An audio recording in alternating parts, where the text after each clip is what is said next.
మహేష్మతికి మళ్ళీ రాజవుతాడా? ఏమో, శివయ్య మనసులో ఏటనుకుంటున్నాడో నాకేటెరుక. బాహుబలి ఓ శుభ ముహూర్తాన మహేష్మతి మహారాజుగా పట్టాభిషిక్తుడు అవుతాడు.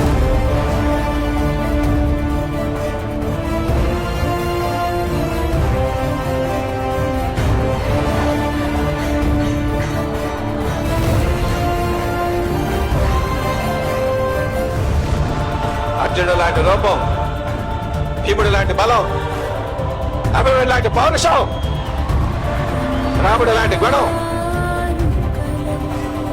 కృష్ణుడు లాంటి సంమోహనం. ఆ పిల్లవాడికి పేరు పెట్టాడు. ఏం పేరు పెట్టాడు?